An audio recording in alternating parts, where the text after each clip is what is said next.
Have read Genesis chapter 6 and wondered about that strange little passage? The part about the sons of God and the daughters of men. It's just 4 verses, but it hints at a story so massive it changed the course of history.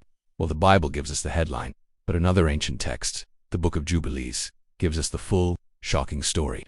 And today, we're diving deep into it. This isn't just about a little bit of human misbehavior. This is the story of a full-scale angelic rebellion that corrupted all of creation and explains why God had to send a great flood. What Genesis only whispers, the Book of Jubilees shouts from the rooftops. According to Jubilees, this incredible event began when 200 powerful angels, known as the Watchers, made a pact. They descended from the heavens onto the peak of Mount Hermon, driven by a desire for human women. This wasn't a random act. It was a coordinated conspiracy against God's divine order. Their leader, an angel named Similaza, feared he would be the only one to bear the blame for this terrible sin. So he made all 200 of them swear an oath to go through with the plan together.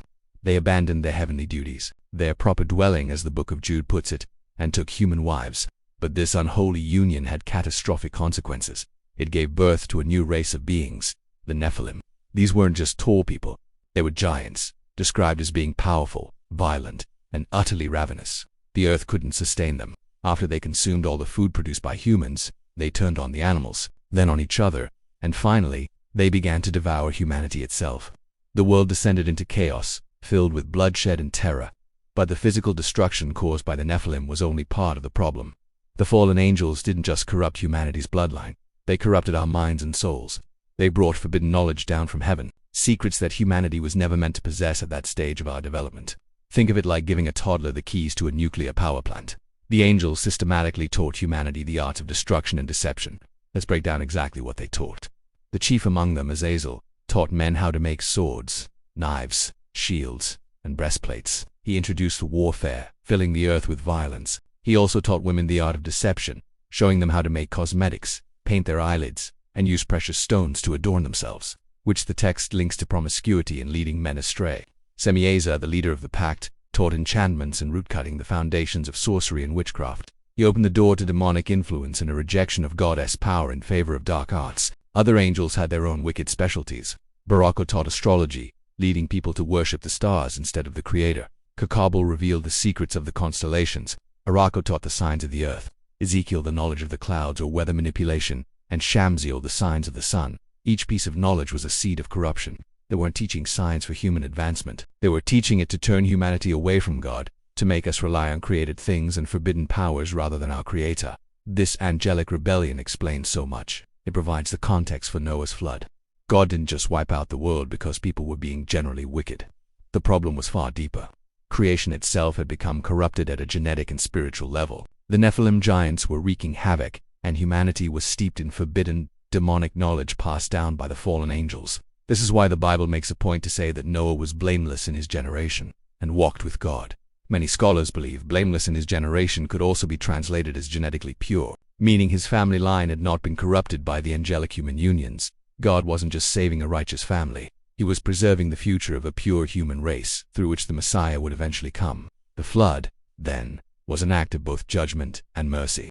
It was a judgment against the rebellious angels and their monstrous offspring, and it was an act of mercy to cleanse the earth of a corruption so profound that it could not be healed. God had to hit the reset button to save humanity from total annihilation and spiritual damnation. So what happened to these fallen angels? The Book of Jubilees, along with the Book of Enoch in the New Testament, gives us the answer. God did not let their rebellion go unpunished. He sent the archangels to intervene. The angel Raphael was commanded to bind Azazel hand and foot and cast him into total darkness in the desert. Other angels were bound and cast into the abysses of the earth, a place of judgment, which the Apostle Peter refers to as Tartarus, a section of hell, where they are held in chains of gloomy darkness until the final judgment. And the spirits of the giant Nephilim, when their physical bodies were destroyed in the flood, their disembodied spirits were allowed to remain on the earth. These, according to Jubilees and Enoch, are the evil spirits or demons that we read about throughout the rest of the Bible, continuing to plague, deceive, and torment humanity to this day. They are the spiritual remnants of that first unholy union. Understanding this backstory from the Book of Jubilees transforms how you read the entire Bible. Suddenly, passages in Jude and to Peter about angels who left their proper dwelling make perfect sense. You understand the true scale of the evil that Noah faced. You see why God's judgment had to be so severe. This wasn't just a story about a love ring. It was the climax of a cosmic war that began with angelic treason on a lonely mountaintop.